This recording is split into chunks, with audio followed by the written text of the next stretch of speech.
অনুষ্ঠান হৈছে আপুনি এগৰাকী বিশিষ্ট লেখক কবি হিচাপে আপুনি কি ক'ব চমুকৈ কি জনাব আজি যেটো অনুষ্ঠান বিশেষকৈ ৰূপালী বসুমতাৰী আৰু ধৰ্মেন্দ্ৰ খাকলাৰী যিটো অনুষ্ঠান হ'ল কি সঁচাই সুন্দৰ কথা কৈছে ৰূপালীটো আগৰ পৰাই কবিতা লিখে মই পঢ়িছোঁ ৰূপালী তাই এই কবিতাত মানে এটা সুন্দৰ জীৱন লিখিছে আৰু সেইটোৱেই নহয় সূক্ষ্ম মননশীলতাৰ ইয়ে প্ৰতীক হৈ উঠিছে আনহাতে ধৰ্মেন্দ্ৰও এগৰাকী সুন্দৰ লেখক কবি সাংবাদিক আৰু তেওঁৰ এই মহৎ লোকৰ অমৃতবাণী কিতাপখনো সুন্দৰ হৈছে কাৰণ এইখনে মানুহক গতানুগতিক জীৱনত আগুৱাই যোৱাত সদায় সহায় কৰিব অনুপ্ৰেৰণা যোগাব আৰু বিশেষকৈ যে একেলগে সংগ্ৰহ কৰি ইমানখিনি বাণী তেওঁ কৰিছে উলিয়াইছে সেইটো সঁচাই মহৎ কাম হৈছে আৰু আৰু তাতকৈও আৰু ভাল কথা হৈছে বুলি মই ভাবোঁ যে অন্ততঃ হাৰাঘাট সমষ্টিৰ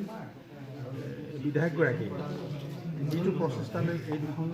গ্ৰন্থ প্ৰকাশ কৰি উলিওৱাত সহায় কৰিলে তেখেতলৈ মোৰ অশেষ ধন্যবাদ কাৰণ তেখেতে অন্ততঃ উঠি অহা নতুন পুৰুষক এখন প্লেটফৰ্ম দিছে আৰু এতিয়া নতুন লেখকসকলে এই প্লেটফৰ্মখনকে পোৱা নাই বহুতৰ বহু ভাল সাহিত্য ভাল সংস্কৃতি বিষয়ক বিভিন্ন লেখা পৰি আছে ঘৰতে গতিকে সেইখিনি উলিয়াই অনাৰ দায়িত্বটো তেখেতসকলৰ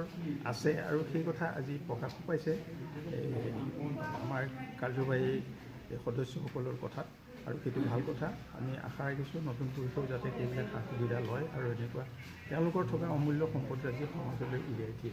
কবিতাৰ পৰা অতি চমুকৈ জানিব বিচাৰিম অতি চমুকৈ জানিব বিচাৰিম যে আমাৰ উঠি অহা নৱপ্ৰজন্মৰ মাজত আজিকালি যিটো প্ৰৱণতা দেখিবলৈ পোৱা গৈছে মোবাইলৰ যিটো এই সাহিত্যৰ প্ৰতি অনীহা ক'ৰবাত দেখিবলৈ পোৱা যায় আপুনি কি ক'ব নাই এইটো আচলতে এচাম মানুহ তেনেকুৱা থাকেই সমাজখনত অৱক্ষয় হৈছে সঁচা কথা কিন্তু তাৰ মাজতো যিটো মোবাইলৰ কথাটো কোৱা হয় যে ল'ৰা ছোৱালীবোৰ নতুন প্ৰজন্মৰ ল'ৰা ছোৱালী পঢ়াৰ প্ৰতি আগ্ৰহ নাই বা মোবাইল কেন্দ্ৰিক হৈ থাকে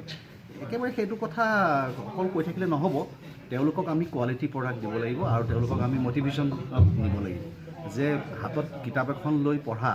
আৰু মোবাইলটোৰ মাজত এটা যে অশেষ বিৰাট পাৰ্থক্য আছে নহ'লে পৃথিৱীত ইমান নবেল প্ৰাইজ নাথাকিলহেঁতেন এতিয়া আমাৰ মানে যিমানবোৰ আমাৰ মানে ডাঙৰ ডাঙৰ প্ৰাইজ আছে মানে সাহিত্যৰ সেইবোৰ চলি নাথাকিলহেঁতেন যদি ৰিডাৰ নাথাকিলহেঁতেন নিশ্চয় পঢ়ুৱৈ আছে ভাল লেখকো আছে ভাল পঢ়ুৱৈও আছে আৰু একদম আটাইতকৈ ডাঙৰ কথা ভাল লেখক হ'বলৈ পঢ়িবই লাগিব ভাল কবি হ'বলৈও ভাল অধ্যয়ন লাগিব অধ্যয়ন ব্যাপ্তিটোহে আচল কথা আৰু সেইটোলৈ আমি তেওঁলোকক মটিভেশ্যন কৰিব লাগিব নতুন প্ৰজন্মক আৰু সেইটো হৈ উঠিব বুলি মই ভাবোঁ ধন্যবাদ আজি আমাৰ পৰম সৌভাগ্যৰ দিন ধৰ্মেন্দ্ৰ খাকলাৰী আৰু তেখেতৰ পত্নীৰ তেখেতসকলৰ দ্বাৰা প্ৰণয়ন কৰা কিতাপ দুখন মহৎ লোকৰ অমৃতবাণী আৰু বৰষুণৰ টোপালবোৰে আজিও আমনি কৰে এই কিতাপ দুখন আমাৰ কাৰ্বি আংলং জিলাৰ সাহিত্য সাহিত্য পৰিষদৰ কাৰ্যবাহী সদস্য আমাৰ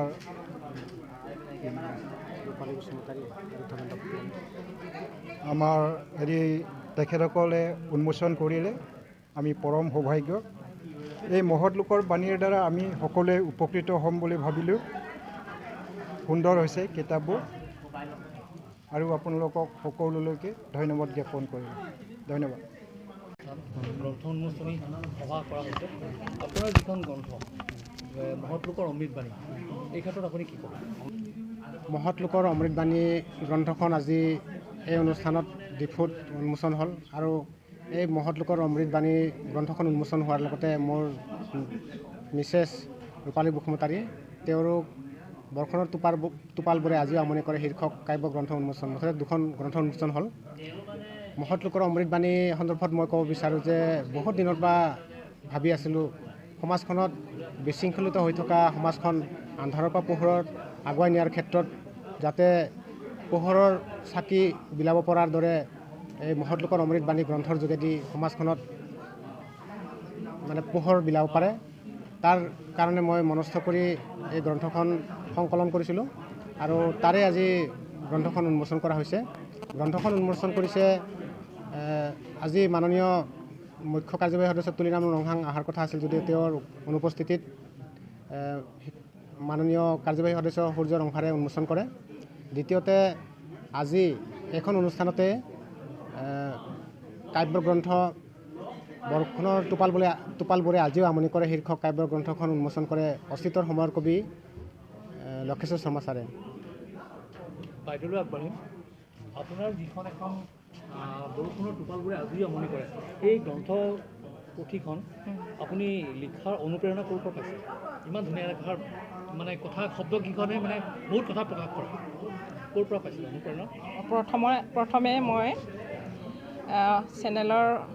সকলো সংবাদদাতালৈ ধন্যবাদ জ্ঞাপন কৰিছোঁ আৰু নতুন ইংৰাজী নৱবৰ্ষৰ শুভেচ্ছা জনাইছোঁ। আজি মোৰ প্ৰথম কাব্যগ্ৰন্থখন আছিলে মোৰ কেনেকৈ নোকোৱাকৈ থাকিম তোমাক ভাল পোৱাৰ কথা, আৰু এইখন আজি যি শুভ উন্মোচন হৈছে, এইখন বৰষুণৰ টোপালবোৰে আজিও আমনি কৰে। এয়া মোৰ অনুপ্ৰেৰণা পোৱা মানে মই বিশেষকৈ প্ৰকৃতিৰ পৰাও অনুপ্ৰেৰণা পাওঁ, আৰু তেনেকুৱা বহু শুভাকাংক্ষী ব্যক্তি আছে যিসকলে